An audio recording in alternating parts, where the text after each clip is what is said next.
Now one other thing that you sometimes need to keep in mind is the stack memory that is available for a function is usually limited in size. It's not a very tight limit, it's quite possible for the stack also to expand as required. But let us say that I actually declare a variable like this int a and I ask for 1 in a million elements, right. What is actually going to happen over here is that it actually needs to set apart 4 megabytes of memory. Why 4 megabytes? Because each integer is 4 bytes and I am asking for a million of them. Okay, so 4 megabytes of memory is being asked for here. I am immediately after that declaring another b which is also another 4 megabytes, right. And let us see what happens when I run this.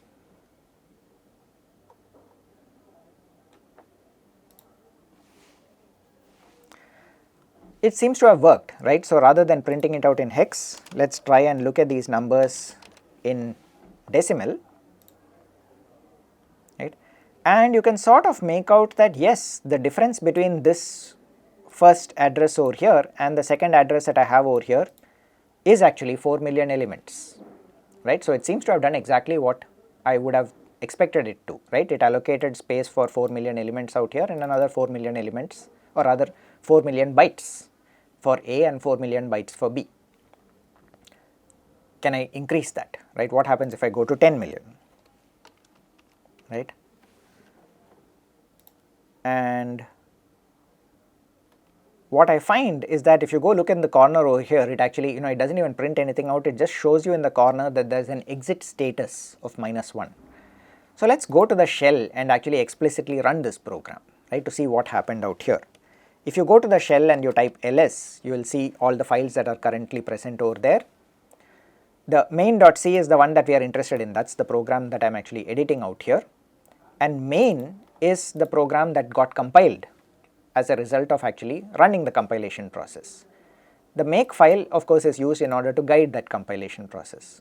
It has already been compiled, so I can actually just run this, right. I can give ./main, which basically says in the current directory look for the program called main and try to run it.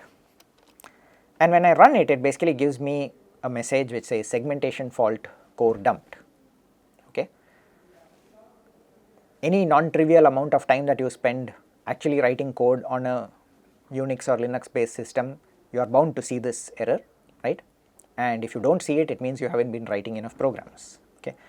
So the bottom line is, the reason why this complained is it basically ran out of memory. It could not allocate enough memory. When I tried to print the address of A and the address of B, it just basically failed. In fact, it could not even do the first print. Essentially, as soon as I entered this program, it seems to have failed.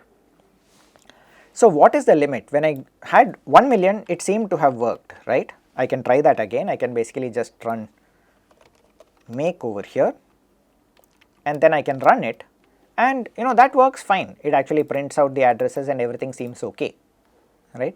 But the moment I try asking for more memory, right, it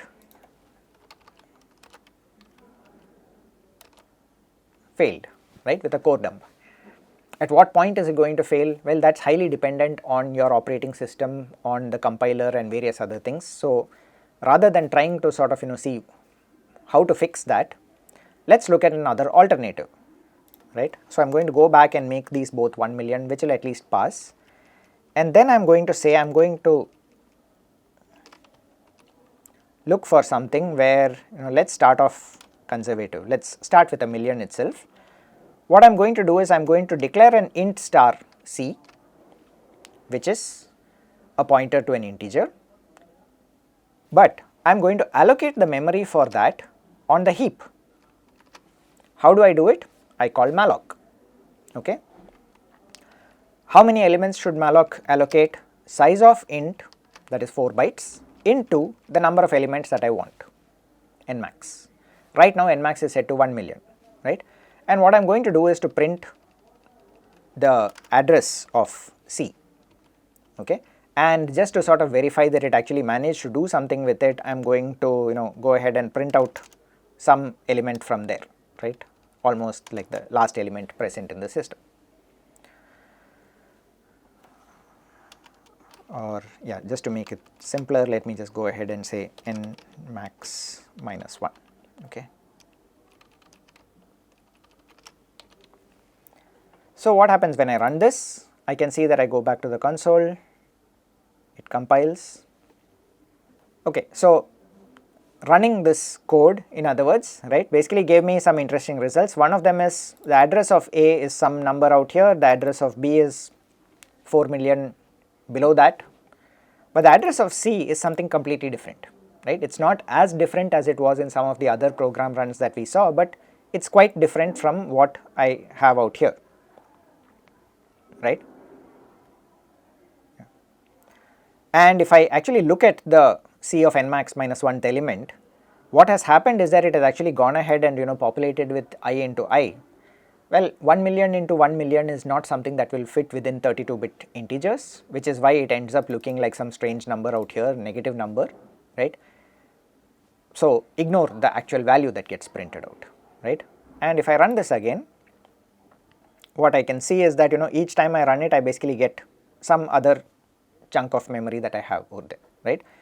So the malloc, in other words, is allocating memory in a different part of the system. We can't really say how much different it needs to be, right, but we can see that it has basically got a different chunk of memory, and it's basically able to allocate 1 million elements out there. Let's see what happens if I try for 10 million elements, right. Does this work? And yes, the answer is that it did not have any problem. It actually was able to allocate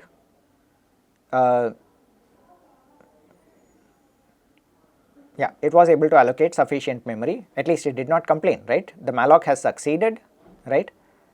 It got an address back that it was able to print out, and as a result of printing that out, it was basically able to then also perform this computation where it updates C of I is equal to I into I and print out C of n max minus 1 without causing any memory access problems. So 10 million looks good. Can I go to 100 million? Let's try it.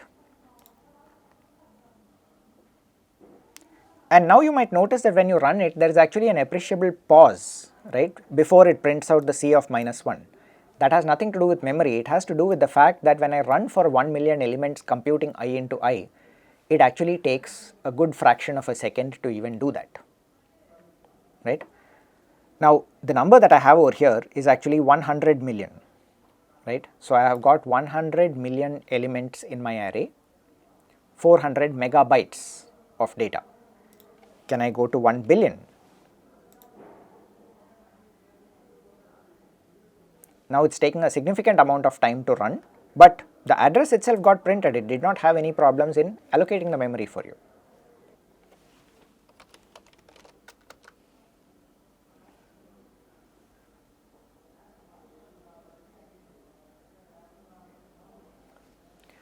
So actually what happens when we try allocating 100 million elements out here is that the pointer went ahead and, or rather the malloc function succeeded, right. It was able to print out, it was able to say that yes, I am going to give you 100 million elements of memory, but it looks as though it actually went ahead and killed that program at some point when it actually tried to access that memory, right. And this is where the interaction between the operating system and the program itself comes into the picture. In some cases what happens is the operating system allocates a certain amount of memory, assuming that it is present, but when the program actually tries to make use of that and to fill up the data present in the memory, it runs out of space and actually runs out of memory. This killed, this message that you see over here is actually coming from the operating system. It basically says that this program tried using up too much memory and therefore it has been killed, right. So malloc, in other words, is not going to solve all the problems. It was able to go from 1 million up to 100 million. It was able to allocate the memory, but the actual usage of the memory depends on how much memory the system physically has free at the point that you want to use, right. There can be scenarios where the program will actually, the malloc will actually succeed.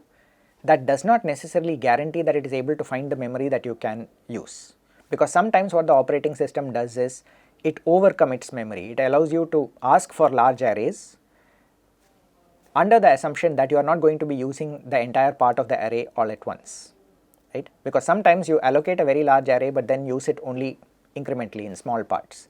During that time there could be other programs that are running which may exit earlier and leave you with enough space later, right? The bottom line is malloc at least gives you the option of trying to look for more memory, but at the end of the day, does it guarantee that you will be able to run your program with that much memory? Not necessarily, right? That depends on how much memory is actually available with the operating system at a given point in time.